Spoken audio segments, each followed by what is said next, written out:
ಯೋಗ ಮಾಡೋದ್ರಿಂದ weight gain ಹೇಗೆ ಮಾಡ್ಕೊಳ್ಬೋದು ಅಂತ ತಿಳ್ಕೊಳ್ಳೋಣ. Hands in and out breathing. Exhale ಮಾಡ್ತಾ ಕೈಯನ್ನು ಒಟ್ಟಿಗೆ ತಗೊಂಡು. ಸೊ ವಜ್ರಾಸನ, ವಜ್ರ ಅಂದರೆ ಥಂಡರ್ಬೋಲ್ಟ್ ಪೋಸ್. ಇದನ್ನು ಮಾಡೋದ್ರಿಂದ ನೀವು ಊಟ ಮಾಡಿರುವಂಥ ಆಹಾರ ಕರೆಕ್ಟಾಗಿ ಪಚನ ಆಗುತ್ತೆ.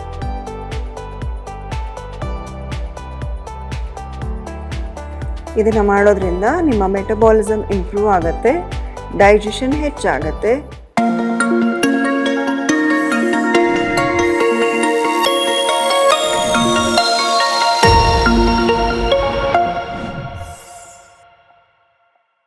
ನಮಸ್ಕಾರ, ಕಲಿಯೋಗ ಕಾರ್ಯಕ್ರಮಕ್ಕೆ ಸ್ವಾಗತ. ನಾನು ಡಾಕ್ಟರ್ ಅಶ್ವಿನಿ ವಿ ಕೋನೂರ್, ಆಯುರ್ವೇದ ತಜ್ಞೆ ಹಾಗೂ ಯೋಗ ಪ್ರಾಕ್ಟೀಷನರ್. ಇವತ್ತಿನ ಸಂಚಿಕೆಯಲ್ಲಿ ನಾವು ಯೋಗ ಮಾಡೋದ್ರಿಂದ ವೆಯ್ಟ್ ಗೇನ್ ಹೇಗೆ ಮಾಡ್ಕೊಳ್ಬೋದು ಅಂತ ತಿಳ್ಕೊಳ್ಳೋಣ. ಎಲ್ಲರೂ ಅನ್ಕೋತಾರೆ ನಾವು ಎಕ್ಸಸೈಸ್ ಮಾಡೋದ್ರಿಂದ ವೆಯ್ಟ್ ಲಾಸ್ ಆಗುತ್ತೆ. ಅಡ್ವಾಂಟೇಜ್ ಏನು ಯೋಗದಿಂದ ಅಂದರೆ ನಮ್ಮ ಮೆಟಬಾಲಿಸಮ್ ಇಂಪ್ರೂವ್ ಆಗುತ್ತೆ. ಸೊ ನಮ್ಮ ಬಾಡಿ ನೇಚರ್ ಪ್ರಕಾರ ನಮ್ಮ ಬಾಡಿ ವೆಯ್ಟ್ ಕೂಡ ಅಡ್ಜಸ್ಟ್ ಆಗುತ್ತೆ. ಸೊ ಯೋಗ ಮಾಡೋದ್ರಿಂದ ಬ್ರೀತಿಂಗ್ ಕರೆಕ್ಟ್ ಆಗೋದ್ರಿಂದ, ಮೆಟಬಾಲಿಸಮ್ ಕರೆಕ್ಟ್ ಆಗೋದ್ರಿಂದ ನಾವು ತಗೊಳ್ಳೋ ಅಂಥ ಆಹಾರ ಕರೆಕ್ಟಾಗಿ ಮೆಟಬಲೈಸ್ ಆಗಿ ನಮ್ಮ ಬಾಡಿಗೆ ಎಷ್ಟು ತೂಕ ಬೇಕೋ ಅಥವಾ ನಮ್ಮ ಬಾಡಿಗೆ ಯಾವುದು ಕರೆಕ್ಟ್ ನೇಚರ್ ಅದು ಅಳವಡಿಸ್ಕೊಳುತ್ತೆ. ಸೊ ಯೋಗ ಮಾಡೋದ್ರಿಂದ ನಮ್ಮ ಬಾಡಿ ಟೋನ್ ಆಗುತ್ತೆ. ಹಾಗೆ ನಮ್ಮ ಬಾಡಿಗೆ ಎಷ್ಟು ವೆಯ್ಟ್ ಬೇಕೋ, ನಮ್ಮ ಪ್ರಕೃತಿ ಪ್ರಕಾರ ಎಷ್ಟು ವೆಯ್ಟ್ ಇರಬೇಕೋ ಅದು ನಾರ್ಮಲೈಸ್ ಆಗುತ್ತೆ.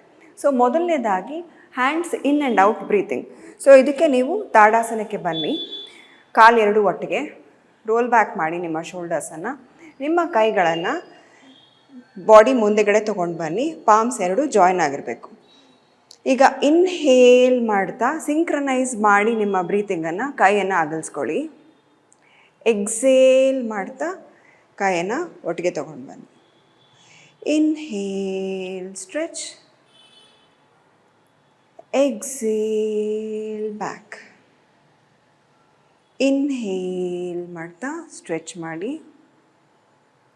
ಎಕ್ಸೇಲ್ ಮಾಡ್ತಾ ಬ್ಯಾಕ್. Inhale, stretch,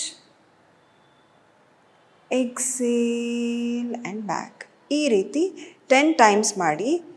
ಇನ್ಹೇಲ್ ಮಾಡ್ತಾ ಸ್ಟ್ರೆಚ್, ಸ್ಲೋ ಮಾಡಿ, ಎಕ್ಸೇಲ್ ಮಾಡ್ತಾ back. One last time. Inhale ಮಾಡ್ತಾ stretch, exhale and back. Slowly release ಮಾಡಿ ನಿಮ್ಮ ಕೈಯನ್ನು. ಈಗ ವಜ್ರಾಸನ ಮಾಡೋಣ. ಕೂತ್ಕೊಳ್ಳಿ. ದಂಡಾಸನದಲ್ಲಿ ಕೂತ್ಕೊಳ್ಳಿ. ಕಾಲೆರಡು ಮುಂದೆ ಚಾಚಿ, ಶೋಲ್ಡರ್ಸ್ ರೋಲ್ ಬ್ಯಾಕ್. ನಿಮ್ಮ ಕೈಗಳನ್ನು ಹಿಪ್ಸ್ ಪಕ್ಕ ಇಟ್ಕೊಳ್ಳಿ. ಸ್ಲೋಲಿ ಇನ್ಹೇಲ್ ಮಾಡ್ತಾ ನಿಮ್ಮ ರೈಟ್ ಕಾಲನ್ನು ಬೆಂಡ್ ಮಾಡಿ ರೈಟ್ ಹೀಲ್ ಮೇಲೆ ಕೂತ್ಕೊಳ್ಳಿ. ಸ್ಲೋಲಿ ಲೆಫ್ಟ್ ಕಾಲನ್ನು ಬೆಂಡ್ ಮಾಡಿ ಎರಡು ಹಿಮ್ಮಡಿಯ ಮೇಲೆ ಕೂತ್ಕೊಳ್ಳಿ. ನಾರ್ಮಲ್ ಬ್ರೀತಿಂಗ್, ಬ್ಯಾಕ್ ಸ್ಟ್ರೈಟ್ ಆಗಿರಲಿ. ಸೊ ವಜ್ರಾಸನ, ವಜ್ರ ಅಂದರೆ ಥಂಡರ್ಬೋಲ್ಟ್ ಪೋಸ್. ಇದನ್ನು ಮಾಡೋದ್ರಿಂದ ನೀವು ಊಟ ಮಾಡಿರುವಂಥ ಆಹಾರ ಕರೆಕ್ಟಾಗಿ ಪಚನ ಆಗುತ್ತೆ. ಇದು ಒಂದೇ ಆಸನದಲ್ಲಿ ನಿಮ್ಮ ಡೈಜೆಷನ್ ಇಂಪ್ರೂವ್ ಆಗುತ್ತೆ. ಸೊ ಊಟ ಮಾಡಿಕೊಂಡು ಕೂಡ ಮಾಡಬಹುದಾದಂಥ ಆಸನ Vajrasana. So normal breathing, inhale and exhale. ನಿಮ್ಮ ಅಬ್ಡಾಮನ್ ಮೇಲೆ ಕಾನ್ಸಂಟ್ರೇಟ್ ಮಾಡಿ. ನಾರ್ಮಲ್ ಆಗಿ ಬ್ರೀತ್ ಮಾಡಿ. ಅಬ್ಡಾಮನ್ ಮೇಲೆ ಕಾನ್ಸಂಟ್ರೇಟ್ ಮಾಡಿ. ಇನ್ಹೇಲ್ ಮಾಡ್ತಾ ಹೊಟ್ಟೆಯನ್ನು ಒಪ್ಪಿಸಿ. ಎಕ್ಸೇಲ್ ಮಾಡ್ತಾ slowly sink it down. Inhale and exhale. Inhale and exhale. Okay. Slowly ನಿಮ್ಮ ಎರಡು ಕಾಲುಗಳನ್ನು ಮುಂದೆ ಚಾಚಿ. ಓಕೆ. ಈಗ ಮತ್ಸ್ಯಾಸನ. ಇನ್ಹೇಲ್ ಮಾಡ್ತಾ ನಿಮ್ಮ ಬ್ಯಾಕ್ ಮೇಲೆ ಮಲ್ಕೊಳ್ಳಿ. ಸ್ಲೋಲಿ ನಿಮ್ಮ ನೆತ್ತಿಯ ಭಾಗವನ್ನು ಕೆಳಗಡೆ ಇಟ್ಕೊಳ್ಳಿ. ಶೋಲ್ಡರ್ಸ್ ರೋಲ್ ಮಾಡಿ.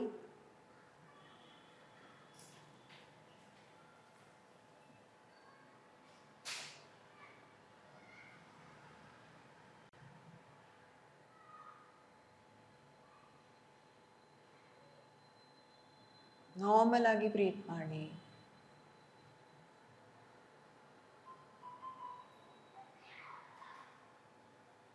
ಸ್ಲೋಲಿ ನಿಮ್ಮ ಕೈಗಳ ಸಹಾಯದಿಂದ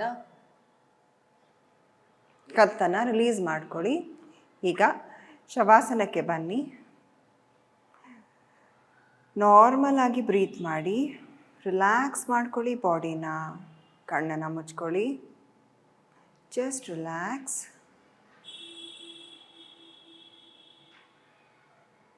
ಓಕೆ, ಎರಡೂ ಕಾಲನ್ನು ಒಟ್ಟಿಗೆ ತಗೊಂಡು ಬನ್ನಿ.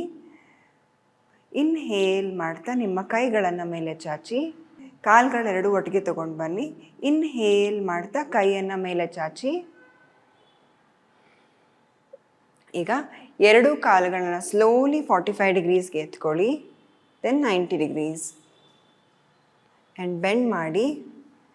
ಓಕೆ, ನಿಮ್ಮ ಎರಡೂ ಕಾಲುಗಳನ್ನು ನಿಮ್ಮ ಕೈಯಿಂದ ಇಂಟರ್ಲಾಕ್ ಮಾಡ್ಕೊಳ್ಳಿ. ನಿಮಗೆ ಸಾಧ್ಯವಾದರೆ ಎರಡೂ ಕೈಗಳನ್ನು ಎಲ್ಬೋಸ್ನ ಇಟ್ಕೊಳ್ಳಿ.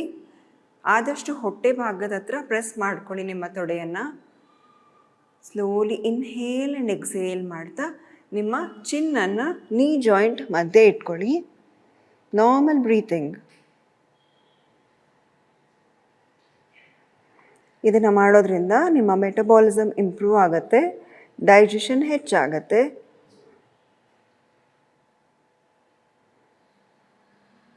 Exhale and down. ಇನ್ಹೇಲ್ ಮಾಡ್ತಾ ಎರಡು ಕೈಗಳನ್ನು ಮೇಲೆ. ಇನ್ಹೇಲ್, ಎರಡು ಕಾಲುಗಳನ್ನು 90 degrees, slowly 45 degrees and then slowly down. ಈಗ ರಿಲ್ಯಾಕ್ಸ್ ಮಾಡ್ಕೊಳ್ಳಿ ಶವಾಸನದಲ್ಲಿ. Normal breathing. ಈಗ ಒಂದು ಸೈಡ್ ರೋಲ್ ಮಾಡ್ಕೊಳ್ಳಿ. ನಿಮ್ಮ ಎದೆ ಭಾಗದ ಮೇಲೆ ಮಲ್ಕೊಳ್ಳಿ. ಸ್ಲೋಲಿ ಕೈಯನ್ನು ಮುಂದೆ ಚಾಚಿ, ಫೋರ್ಹೆಡನ್ನು ಕೆಳಗಡೆ ಇಡಿ. ಈಗ ಎರಡು ಕೈಗಳನ್ನು ನಿಮ್ಮ ಚೆಸ್ಟ್ ಪಕ್ಕ ತಗೊಂಡು ಹೋಗಿ. ಇನ್ಹೇಲ್ ಮಾಡ್ತಾ ನಿಮ್ಮ ಬಾಡಿಯನ್ನು ಎತ್ಕೊಳ್ಳಿ. ರೋಲ್ ಬ್ಯಾಕ್ ಮಾಡಿ ನಿಮ್ಮ ಶೋಲ್ಡರ್ಸ್ನ. Look up, normal breathing.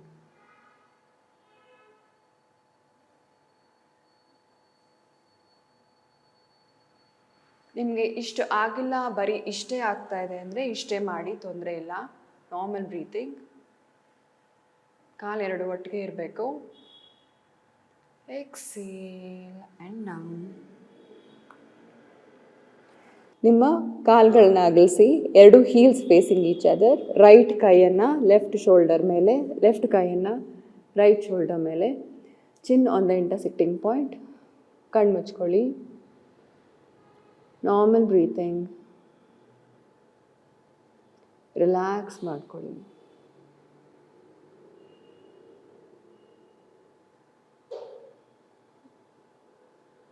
Slowly ನಿಮ್ಮ ಕೈಗಳನ್ನು ರಿಲ್ಯಾಕ್ಸ್ ಮಾಡ್ಕೊಳ್ಳಿ. ರಿಲೀಸ್ ಮಾಡಿ. ನಿಮ್ಮ ಕಾಲುಗಳನ್ನ ಚಾಚಿಕೊಂಡು ತಿರ್ಕೊಂಡು ಒಂದು ಸೈಡ್. ಸ್ಲೋಲಿ ಇನ್ಹೇಲ್ ಮಾಡ್ತಾ ಮೇಲೆ ಬಂದು ನಾರ್ಮಲ್ ಆಗಿ ಕಂಫರ್ಟೇಬಲ್ ಪೊಸಿಷನಲ್ಲಿ ಕೂತ್ಕೊಳ್ಳಿ. ಈಗ ಪ್ರಾಣಾಯಾಮ, ಲೆಫ್ಟ್ ನಾಸ್ಟ್ರಲ್ ಬ್ರೀತಿಂಗ್ ಅಥವಾ ಚಂದ್ರ ಅನುಲೋಮ ವಿಲೋಮ ಪ್ರಾಣಾಯಾಮ. ಸೊ ನಮ್ಮ ಬಾಡಿಯಲ್ಲಿ right side of the body ಇದು ಸನ್ ಇಂದ ಇಂಪ್ಯಾಕ್ಟ್ ಆಗಿರುತ್ತೆ, ಹಾಗೆ left side of the body Moon ಇಂದ ಕಂಟ್ರೋಲ್ ಆಗಿರುತ್ತೆ.